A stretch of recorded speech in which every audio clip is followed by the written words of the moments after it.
I was always asking my teacher, Miss Aisha, teacher, why you came here? Why you came to this country? And she was saying, to help you, to educate you. Nergis Khalid is a member of the sizable Kurdish population in northern Iraq. She was a student at one of the Gulen schools when the building was bombed during the war. The plane came and the windows of the school break down, and it was, we said that this is the last, this is the end of the world. But the teachers here, none of them, even they didn't go to Turkey. They were here. They were calling their families, we are with them, don't be sad, we are fine, nothing is happening. It was, I cannot express it, how was it? As I said, I cannot not stop myself when I'm thinking about it. Always, I start to cry. Good morning, ladies. Good morning, teacher. Like many students of Gulen-inspired teachers, Nergis has returned to her former school as a teacher. Come to the next page. Come to the next page. Rahel, can you read it for me?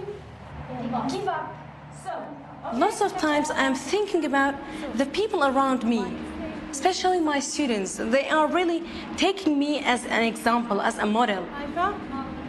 Mother, when you do something, if it's correct or if it's wrong, they are imitating. Any action, any word that you are saying, anything that you are doing, you have to be careful about it. You have to be a human that God wants. Oh my God! Sister Martha Ann Kirk, a Catholic nun from San Antonio, Texas, has made several trips to Iraq to document the work of the movement. We stayed in the dorm together.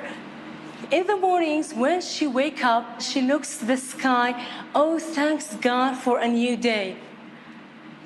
This is something that I learned from her, to be thankful for a new day. Now I want you to tell me about what you want to be when you're an adult. I want to be an engineer. Engineer. Okay, engineer. Engineer or designer? Doctor. A doctor. How about you? Teacher. A teacher? Are you going to teach English like she does? Good. Yesterday, my mom, she was telling my father, you love Nergis more than the others. You love Nergis most. And my father always, because she is different. When I hear this answer, inside myself, I answer him, Father, it's not from me.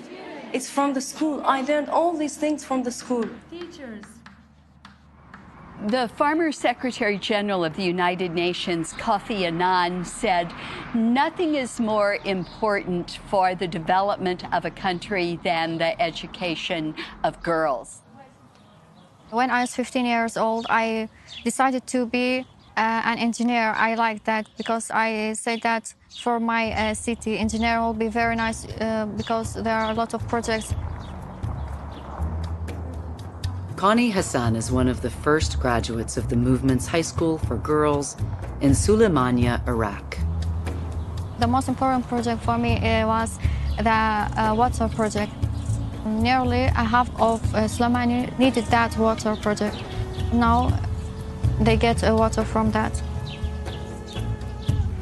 We poured concrete from 6 o'clock because about 10 at night we were in here Pouring concrete. With the man and yeah. How much does something like this cost? This project costs $30 million. You know that here they say that engineering is not for girls.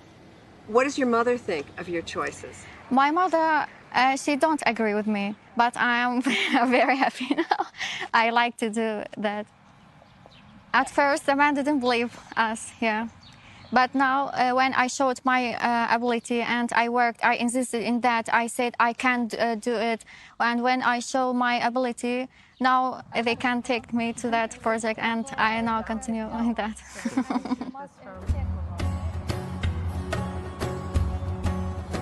Healthcare is another one of the movement's priorities.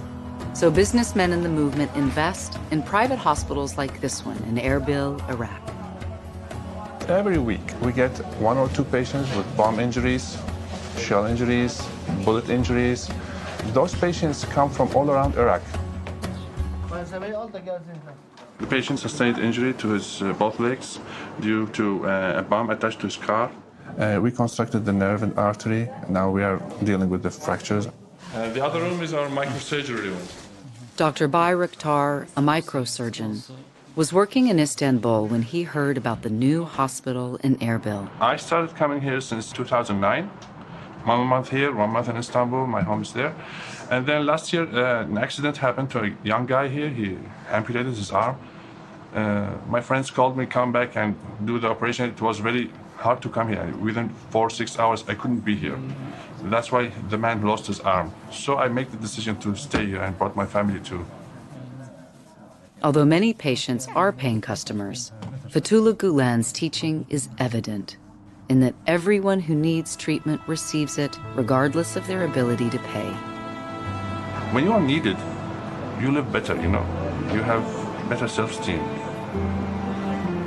If you are in Istanbul and you know that you can do this thing in Erbil and you are not doing it and people are suffering because you are not coming to do that and nobody is coming to do that, you couldn't sleep the night, right?